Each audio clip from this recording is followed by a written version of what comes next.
Assalamualaikum warahmatullahi wabarakatuh. Selamat datang di podcast Sejarah Islam 25, Kisah Rasulullah dan Madu, tempat kita belajar dan menggali hikmah dari Islam dalam kehidupan sehari-hari. Follow, like, komen, dan share dari kamu bisa jadi amal jariah, karena telah berpartisipasi dalam menyebarkan syiar Islam. Hari ini, kita akan membahas satu kisah menarik tentang madu dalam sejarah Islam. Bukan hanya sekadar makanan, madu punya tempat istimewa dalam sunnah Rasulullah dan juga disebut dalam Al-Quran sebagai penyembuh. Dan yang lebih menarik, ada satu kisah di mana Rasulullah pernah bersumpah untuk tidak lagi meminum madu dan Allah langsung menegur beliau. Penasaran? Yuk, kita bahas kisahnya.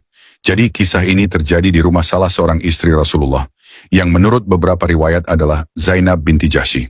Beliau sering menyuguhkan madu kepada Rasulullah dan Rasulullah menyukainya. Tapi istri-istri lain merasa sedikit cemburu. Mereka kemudian sepakat untuk berkata kepada Rasulullah bahwa bau mulut beliau berubah setelah minum madu. Rasulullah yang sangat lembut hatinya ingin menyenangkan hati mereka dan akhirnya bersumpah untuk tidak meminumnya lagi. Namun Allah menurunkan wahyu dalam surah At-Tahrim ayat 1. Wahai Nabi, mengapa engkau mengharamkan apa yang Allah halalkan bagimu karena ingin menyenangkan hati istri-istrimu? Dan Allah Maha Pengampun, Maha Penyayang. QS At-Tahrim 1. Ayat ini adalah teguran langsung dari Allah kepada Rasulullah. Dari kisah ini, kita bisa belajar bahwa kita tidak boleh mengharamkan sesuatu yang halal hanya karena alasan pribadi atau tekanan dari orang lain. Dan tentu saja, ini juga menunjukkan bahwa madu adalah minuman yang istimewa dalam Islam. Madu memang luar biasa. Bahkan dalam Al-Quran, Allah menyebut madu sebagai obat bagi manusia. Dalam surah An-Nahl ayat 68, Allah berfirman, Wa auha rabbuka ila lan nahli an ittakhidhiya minal jibali buyutan.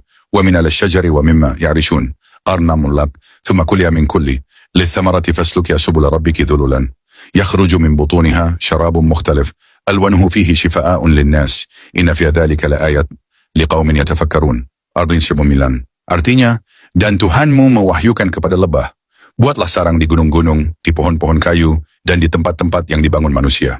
Kemudian makanlah dari segala macam buah-buahan dan tempuhlah jalan yang dimudahkan Tuhanmu.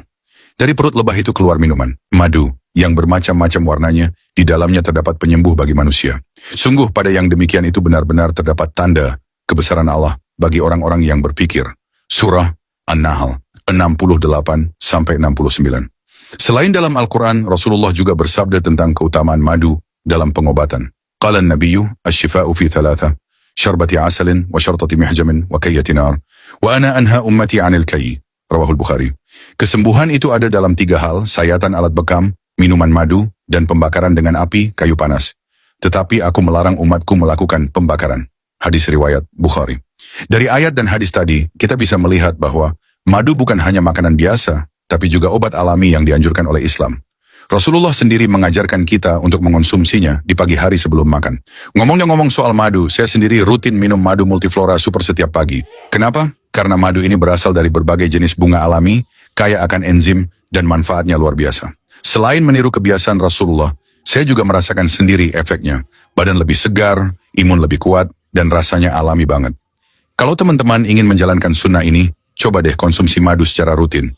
Saya rekomendasikan madu multiflora super. Dan kalau mau tahu lebih lanjut, cek deskripsi podcast ini ya.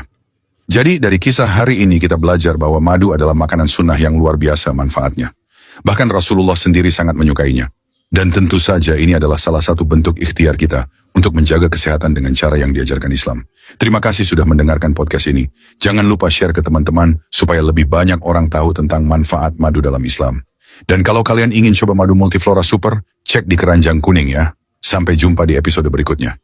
Wassalamualaikum warahmatullahi wabarakatuh.